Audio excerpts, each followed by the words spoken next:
Are you coming back to school with me? We could have done it all so easily. Hi, my name is Craig Thompson Wood. I'm your host on Teaching with Board Games, here today to take a look at Vowl by BGB Publishing.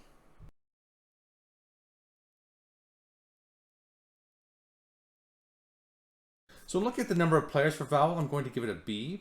It plays between 2 to 5 players, but the 2 players is really a variant, and I think the sweet spot is going to be between 3 to 5 players.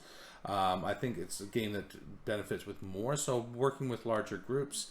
If you're working with groups in a class playing this, then it will definitely suit that. But like I said, for 2 players, there's no solo modes or anything like that, so yeah, I'd still give it the B for that range. For learning, I'm going to give the game an A. The game, to get an A, it has to do something exceptional. I think what Vowl's doing here that's exceptional is it's the first game I've seen that does this mechanic where it is taking a word and removing the vowels from the word, and you then have to figure out what the word is. The first letter of the word is always the first letter of the word, and it's always a constant, so you're never going to think, well, there's a vowel before the first letter that's shown to me.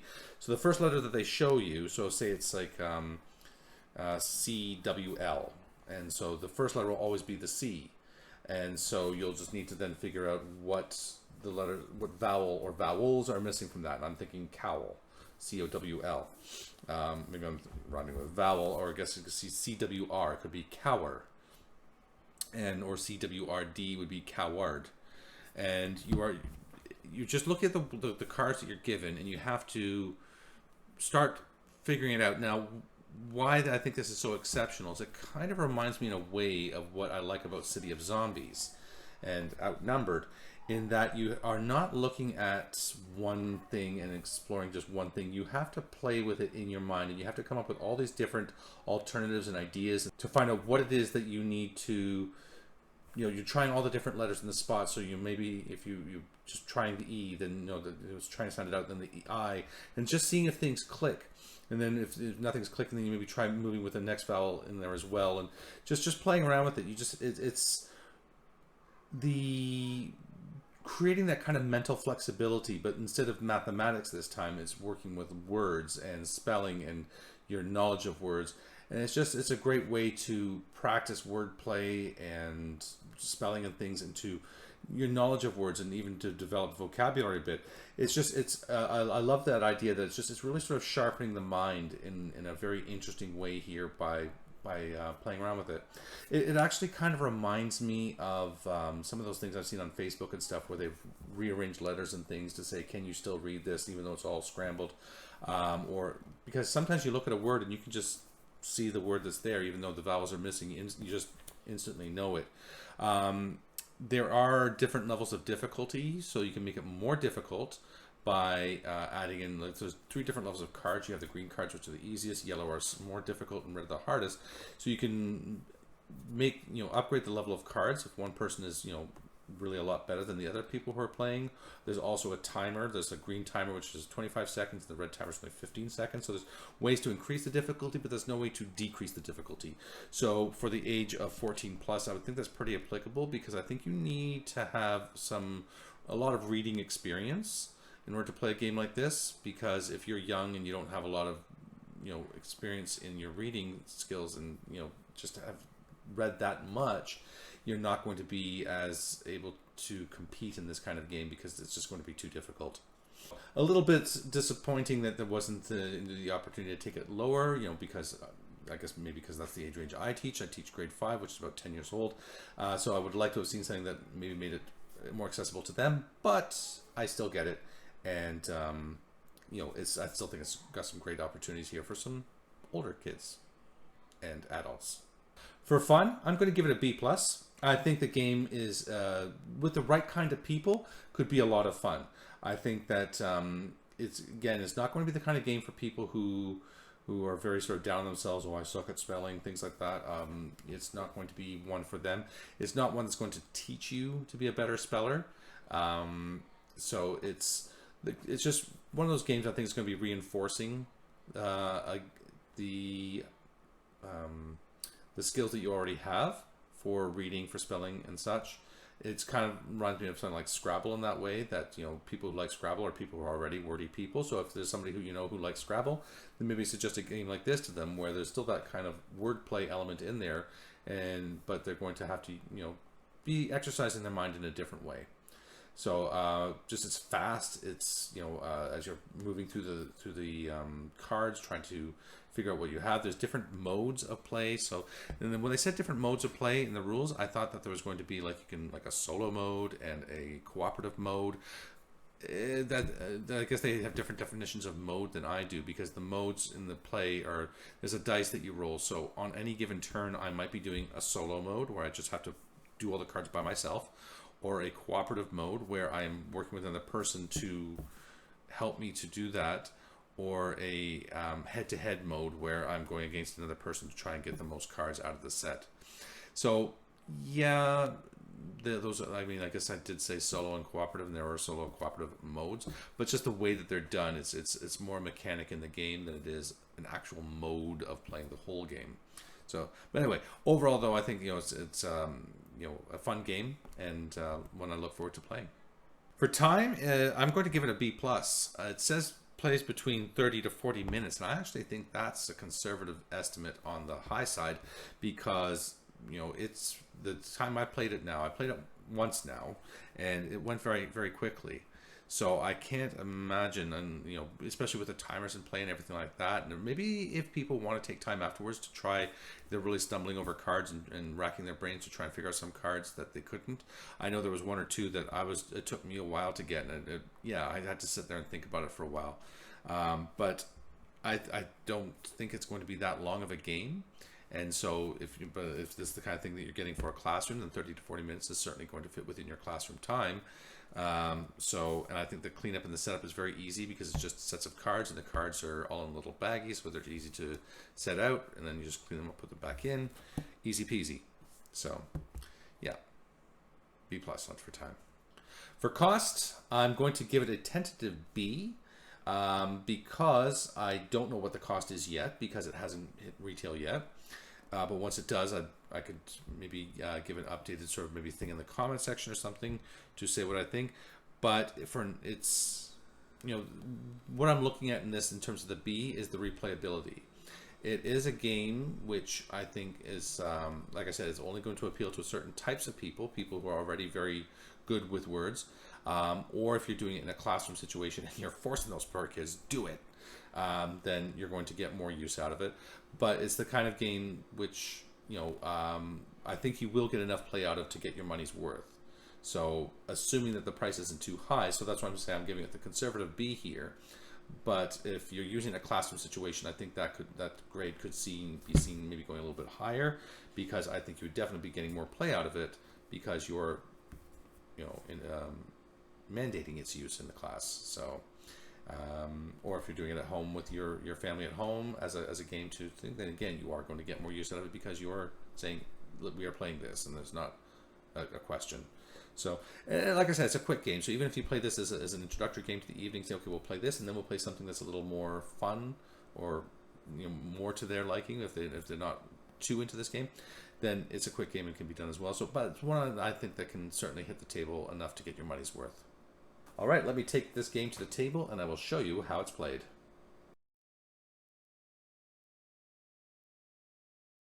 So this is the setup for a 3-player game of Vowl. These are the player score tokens here. So you have the green player, the yellow player, and the red player. And here you have their victory tokens. Because when you score a success, meaning that you score all the cards that you need to score, then you get either 2 victory points, and you can move your token up 2 spaces, or you can take 1 victory point and you move your token down as well as somebody else's. So I can move myself up 1 and then move green and yellow down 1, meaning that it gets a little bit easier, and this may be a strategy to avoid some of these harder modes with which to, you know, harder cards to deal with. But as you do, you're also, as I say, you're pulling down another person with you. Now, nothing to say I couldn't do that, and then the next time I do like that, so that way I'm down 2 and they're down 1 each. But you know, you just have to, that's part of the strategy too, as to which ones are you going to do. Let me just show you first some of the cards here, just to give you an idea of how this is going to work. So here is this card here, and it says HWVR, and it's the same, so that we don't have to worry about flipping it upside down. Now, so whatever consonant starts the card is going to be the first letter of the word always. They won't have removed a vowel at the start. The second rule is that they are not going to have double vowel words. There's never going to be two vowels side by side in the word. So in this case, you know, it's however, HOWEVER. Now there sometimes could be a vowel after the word, but there's never going to be double vowels, and there's never going to be a vowel before the first consonant. Now, where this came into, I saw one sort of, I don't know if you want to call it a problem, but one thing just to be aware of is that in our Canadian spelling, we have, you know, I saw a word that was CLR, and I guessed it was color, COLOR, but in our Canadian spelling, it's COLOUR.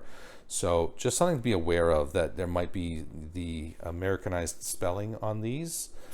I haven't looked into it more to know if that's the case. Maybe there's another word for CLR. If there are, please leave me a message in the comment section below. When you look at the yellow cards, they're a little bit harder. So HVN, that might be Haven, HAVEN. And the red cards are your expert cards. So YDL, Yodel, YODEL. So as you're going down the track, so on the first one, so what you're doing is you're rolling these dice. You're rolling the 2 dice here, and I'll roll them up here. So I'm rolling 4, and there's just the 1 owl. So that tells me that I have to do 4 green cards in the, you know, the 25-second timer will be going. So I deal myself 4 green cards face down, 1, 2, 3, and 4. And I have 25 seconds in which to do them. So I flip the timer, and away I go. And I have to do it by myself because that's what the dice said. So RBL would be Rebel, REBEL. BFR would be before, BEFORE. BSL would be Basal, BASAL. And CLR, the color, COLOR. American spelling. So I got my success. So then what that means is I can go up 2 spaces.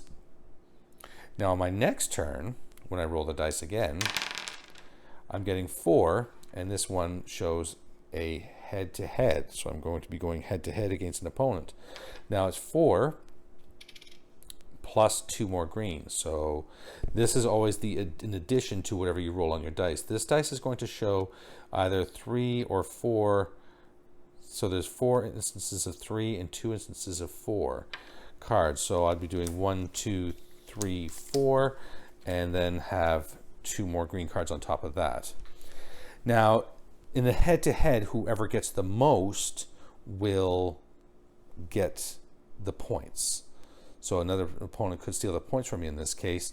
I would, if there's a tie, because with 4 and plus 2 could be 6, there could be a tie, then what you do is you take red card, and it's just a sudden death. Whoever gets that one first gets the points. Okay, and off they go. When you get within 2 points of your victory condition, then you are automatically solo. You can't do anything else but solo mode at that point. But you just keep playing until somebody reaches their victory condition and are declared the winner. And that is how you play Vowl.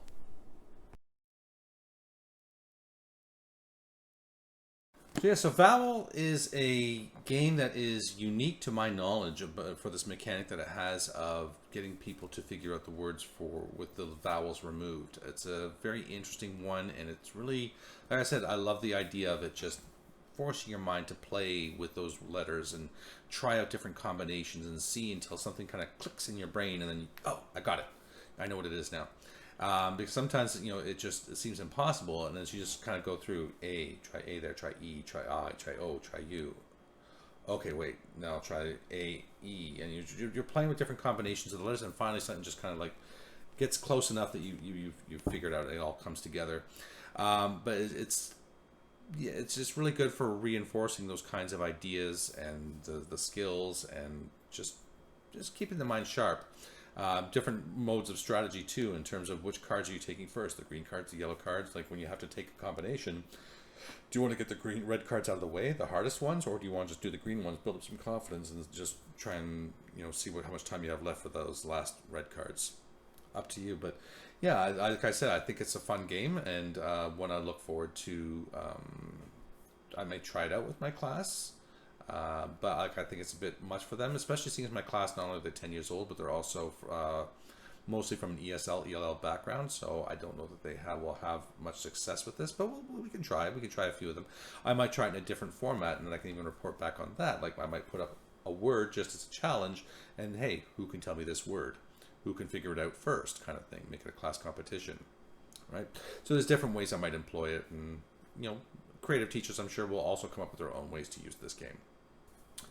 So if you're new to the channel, then what I'm doing is I'm putting out content on a weekly basis around topics of gamification, game-based learning, things like Vowl, where I'm looking at a game and seeing how it can be used in the classroom, how it can be used by teachers and parents to improve our pedagogy, to improve our ability to educate those that we want to educate, whether it be our children or ourselves or somebody else we know.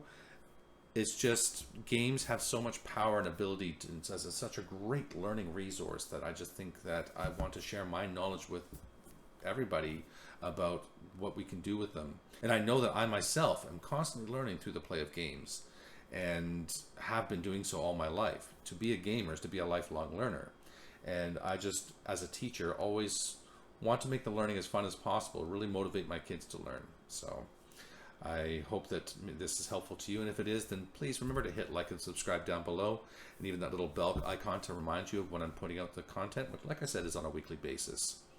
That is going to wrap it up for today's episode. Until next time, I am Craig Thompson-Wood, your host on Teaching with Board Games, saying thanks for coming to the classroom. Are you coming back to school with